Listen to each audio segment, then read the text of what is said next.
إحدى الأمهات حكت قصة مرعبة كادت أن تدمر حياتها وحياة أسرتها بالكامل. تقول إن ابنتها التي تبلغ من العمر 17 عاماً كادت أن تضيع منها في لحظة واحدة دون أن تشعر. لكن الصدمة الحقيقية لم تكن فقط في تصرفات ابنتها، بل في الشيء الذي اكتشفته لاحقاً، وهو أن ابنتها كانت تضع هاتفاً خفية داخل غرفة نوم والديها لتسجيل ما يحدث هناك. تقول الأم إن كل شيء بدأ في ليلة هادئة في حوالي الساعة 4 فجراً. استيقظت قليلاً بسبب إحساس غريب، وكأن هناك حركة في المنزل. عندما فتحت عينيها بشكل بسيط، رأت ظلاً يتحرك في الممر، وبعد لحظات أدركت أن هذا الظل كان ابنتها. كانت البنت تمشي ببطء شديد وعلى أطراف أصابعها، وكأنها تحاول ألا تصدر أي صوت. اقتربت من باب غرفة النوم وفتحته بحذر شديد، وهي تظن أن والديها نائمان. في تلك اللحظة قررت الأم أن تتظاهر بالنوم حتى ترى ما الذي تفعله ابنتها. لكن الحقيقة أن الشك كان قد بدأ يتسلل إلى قلبها منذ فترة، فهذه لم تكن أول مرة تشعر فيها أن هناك شيئاً غير طبيعي يحدث. ابنتها كانت في الصف الثاني الثانوي، وهي مرحلة تحتاج إلى تركيز كبير في الدراسة، خاصة مع اقتراب الامتحانات. ومع ذلك لاحظت الأم أن ابنتها في الأسابيع الأخيرة أصبحت تمضي ساعات طويلة على الهاتف. كلما دخلت عليها غرفتها وجدتها ممسكة بالموبايل وتكتب رسائل وتضحك أحياناً. كانت الأم تقول لها دائماً: يا بنتي، ركزي في مذاكرتك، الامتحانات قربت. فترد عليها البنت بثقة: ما تقلقيش يا ماما، إحنا مجموعة من البنات بنذاكر مع بعض على جروب. وأحياناً كانت ترسل لها صوراً للمحادثات، وكأنها تحل أسئلة لصديقاتها في الدراسة. الأم كانت تشعر بالفخر وتقول لنفسها إن ابنتها مجتهدة وتساعد الآخرين. لكن الحقيقة التي اكتشفتها لاحقاً كانت مختلفة تماماً، فقد اتضح أن تلك المحادثات الدراسية لم تكن حقيقية كما بدت، بل كانت مجرد تمثيل متفق عليه بينها وبين إحدى البنات لتبدو الأمور طبيعية أمام والدتها. وفي نفس الوقت بدأت البنت تسأل أمها أسئلة غريبة لم تكن معتادة عليها. في أحد الأيام سألتها فجأة: يا ماما، هو أنتِ وبابا اتجوزتم عن حب؟ وفي مرة أخرى قالت: هل العلاقة بين الزوجين بتكون مختلفة لو كانوا بيحبوا بعض فعلاً؟ الأم لم تشك في شيء، وظنت أنها مجرد أسئلة طبيعية من فتاة مراهقة، لكنها لم تكن تعلم أن هذه الأسئلة لم تأتي من فراغ، بل كانت نتيجة لما كانت تراه وتسمعه يومياً داخل جروب غامض على هاتفها. جروب ظاهره أنه مخصص للبنات فقط، لكن الحقيقة كانت مختلفة تماماً، لأن أول سؤال طرح داخل ذلك الجروب كان بداية طريق خطير سيقود هذه الفتاة إلى كارثة لم يتوقعها أحد. لكن ما الذي كان يحدث داخل هذا الجروب بالضبط؟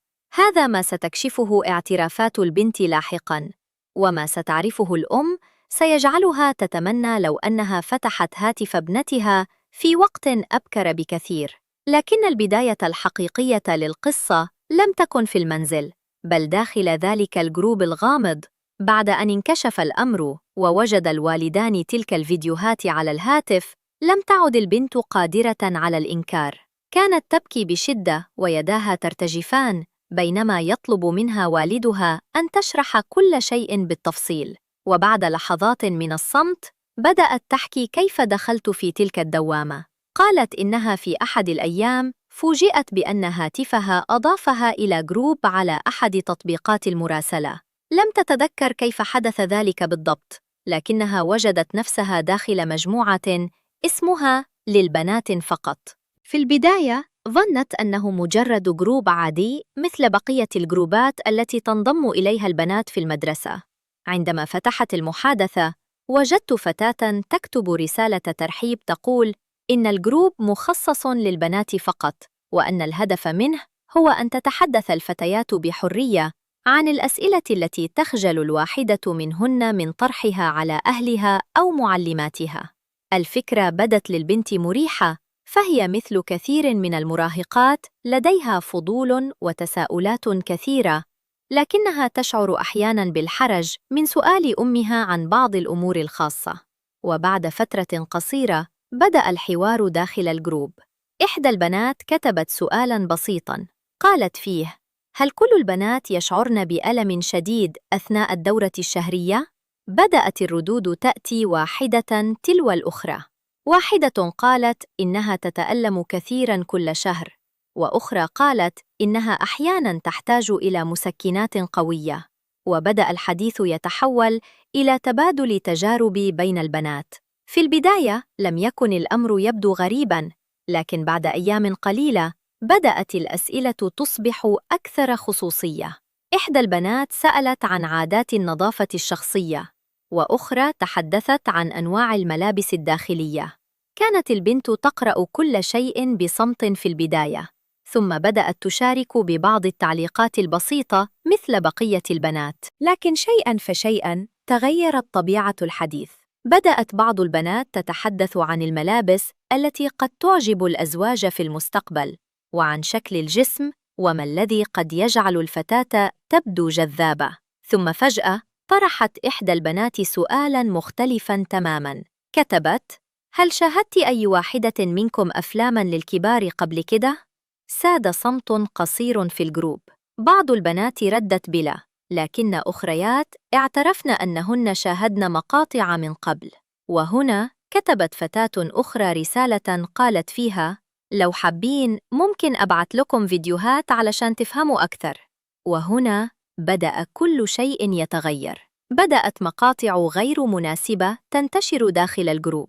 بعض البنات كانت تضع رموزاً تعبيرية تدل على الصدمة، وبعضهن كن يضحكن ويتبادلن التعليقات. ومع مرور الأيام أصبحت الأسئلة أكثر جرأة، وبدأ الحديث يتحول تدريجياً إلى نقاشات صريحة عن العلاقات بين الرجل والمرأة. تقول البنت إن الموضوع كان يتطور يوماً بعد يوم. كل يوم كانت هناك فكرة جديدة أكثر جرأة من اليوم الذي قبله. لكن أخطر ما حدث لم يكن الفيديوهات، بل الفكرة التي طرحتها إحدى البنات بعد فترة. فكرة لم يتوقع أحد أن تصل إليها الأمور. فكرة جعلت البنات يفعلن شيئاً لم يكن يجب أن يحدث أبداً داخل أي بيت.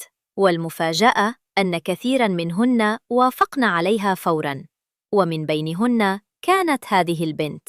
لكن ما هي تلك الفكرة الخطيرة التي غيرت كل شيء؟ هذا ما ستكشفه الأحداث في الجزء القادم، عندما تحولت المحادثة داخل الجروب إلى تحد صادم لم يتخيله أحد. مع مرور الوقت أصبحت الأحاديث داخل الجروب أكثر جرأة، وكأن الحدود التي كانت موجودة في البداية بدأت تختفي تدريجياً. البنات كن يتحدثن بحرية شديدة عن أمور شخصية جداً، وكل واحدة تشجع الأخرى على الاستمرار في الحديث دون خوف أو خجل. وفي أحد الأيام كتبت فتاة في الجروب رسالة قالت فيها: ليش ما نتكلم عن العلاقات اللي بنشوفها في بيوتنا؟ في البداية لم تفهم بعض البنات قصدها، لكن بعد لحظات بدأت تشرح فكرتها أكثر. قالت إن كل واحدة فيهن بالتأكيد لاحظت أشياء تحدث بين والديها في البيت، وأن هذه الأمور قد تساعدهن على فهم الحياة الزوجية عندما يكبرن. بعض البنات ترددن قليلاً، لكن أخريات بدأن بالفعل في الكتابة. إحدى البنات قالت إنها تلاحظ أن والدها عندما يعود من العمل تجلس أمها معه قليلاً في غرفة المعيشة، ثم يدخلان معاً إلى غرفة النوم ويغلقان الباب. ضحكت فتاة أخرى وكتبت: أكيد فاهمة ليه. ثم بدأت التعليقات تتوالى. بعض البنات تحدثن عن مواقف سمعن فيها ضحكات أو أصوات من غرفة والديهن، وأخريات بدأن يكتبن تعليقات ساخرة أو جريئة. الموضوع تحول بسرعة إلى حديث غير محترم عن الأهل. لكن المفاجأة الحقيقية جاءت عندما كتبت إحدى البنات رسالة قالت فيها: عندي فكرة مجنونة، بس مش عارفة حد فيكم حيوافق عليها ولا لأ. سألتها البنات فوراً عن الفكرة، فكتبت بعد لحظات: ليش ما نحاول نصور اللي بيحصل بين أهلنا؟ ساد صمت قصير داخل الجروب. إحدى البنات اعترضت وقالت إن هذا تصرف خاطئ، لكن فتاة أخرى ردت بسرعة وقالت: إحنا بس بنتعلم علشان نعرف نتجنب الأخطاء لما نتجوز. وأضافت أخرى: الجروب سري، محدش حيعرف. وبدأت بعض البنات يصفقن للفكرة ويرسلن رموزاً تعبيرية تشجعها. شيئاً فشيئاً بدأت الفكرة تتحول إلى تحد بين البنات. الخطة كانت بسيطة جداً. كل بنت تضع هاتفها في مكان مخفي داخل غرفة والديها قبل النوم، وتترك الكاميرا تعمل، ثم تعود لاحقاً وتأخذ الهاتف بعد أن ينتهي التسجيل، وبعد ذلك ترسل المقطع داخل الجروب. الغريب أن عدداً كبيراً من البنات وافق على تنفيذ الفكرة. البعض كان متحمساً وكأنه يشارك في لعبة، والبعض الآخر وافق بدافع الفضول. ومع مرور الأيام بدأت بعض البنات بالفعل بإرسال مقاطع مصورة. كانت التعليقات صادمة، بعض البنات كن يضحكن، وأخريات يكتبن تعليقات ساخرة عن تصرفات الآباء أو الأمهات، بل إن بعض الكلمات التي كتبت في الجروب كانت جارحة ومهينة جداً.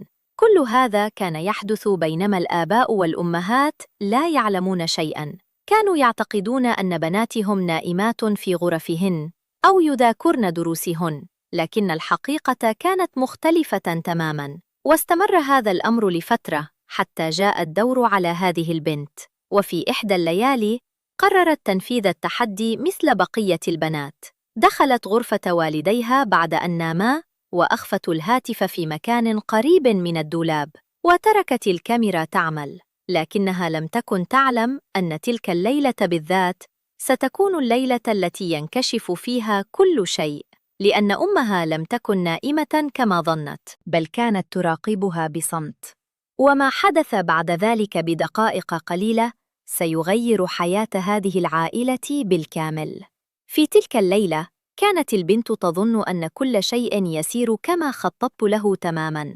انتظرت حتى تأكدت أن والديها قد ناما، ثم دخلت الغرفة بهدوء شديد ووضعت الهاتف في المكان الذي اختارته بعناية بين ضلفتي الدولاب، بحيث لا يلاحظه أحد. بعد ذلك خرجت من الغرفة وأغلقت الباب بهدوء كما فعلت في المرات السابقة. مرت ساعات، وكانت البنت تنتظر اللحظة المناسبة لتعود وتأخذ الهاتف قبل أن يستيقظ والداها. وعند حوالي الساعة 4 فجراً قررت أن الوقت أصبح آمناً. خرجت من غرفتها بهدوء شديد، وكانت تمشي على أطراف أصابعها حتى لا يصدر أي صوت. اقتربت من باب غرفة والديها وفتحته ببطء شديد، وهي تعتقد أن كل شيء تحت السيطرة. لكن ما لم تكن تعرفه هو أن أمها لم تكن نائمة. الأم كانت مستيقظة وتشعر بقلق منذ فترة، ولذلك عندما رأت ابنتها تدخل الغرفة بهذه الطريقة قررت أن تراقب ما سيحدث دون أن تتحرك. اقتربت البنت من الدولاب ومدت يدها بسرعة لتحاول سحب الهاتف من مكانه، وفي تلك اللحظة بالضبط جلست الأم فجأة في السرير وقالت بصوت حاد: أنتِ بتعملي إيه هنا؟ تجمدت البنت في مكانها، ارتبكت بشكل واضح وبدأت يداها ترتجفان بشدة حتى سقط الهاتف من يدها على الأرض. استيقظ الأب فوراً بسبب الصوت وأضاء النور في الغرفة. نظر إلى ابنته بدهشة وغضب وسألها: أنتِ كنتِ بتاخدي إيه من الدولاب دلوقتي؟ لم تستطع البنت أن تجيب، كانت تبكي وترتعش من الخوف. عندما انحنى الأب لالتقاط الهاتف لاحظ شيئاً جعله يزداد غضباً. الكاميرا كانت ما زالت تعمل. أمسك الهاتف بقوة وطلب منها أن تفتحه فوراً. ترددت البنت قليلاً، لكنها في النهاية أدخلت كلمة السر. فتح الأب معرض الفيديوهات، وهنا كانت الصدمة الحقيقية.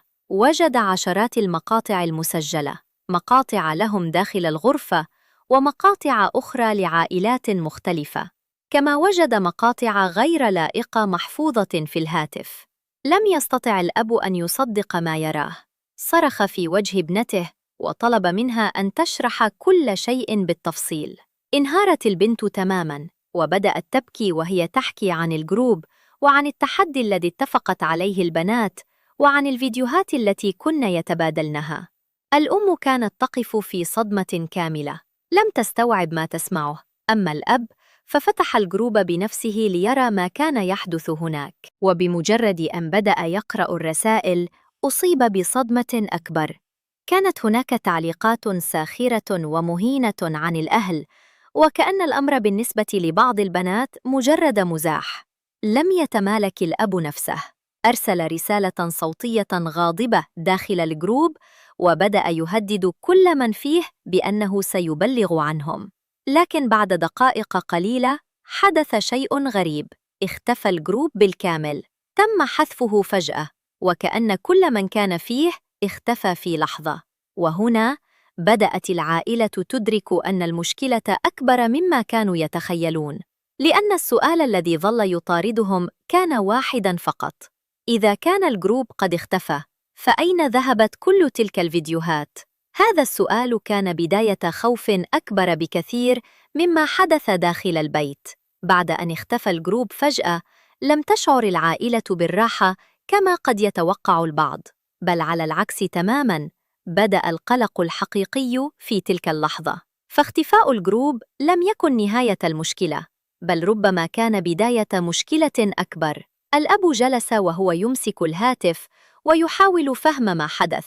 بدأ يقلب في الرسائل القديمة ويرى الأرقام التي كانت داخل الجروب، لكنه لم يجد أي طريقة لمعرفة هوية الأشخاص الحقيقيين خلف تلك الحسابات.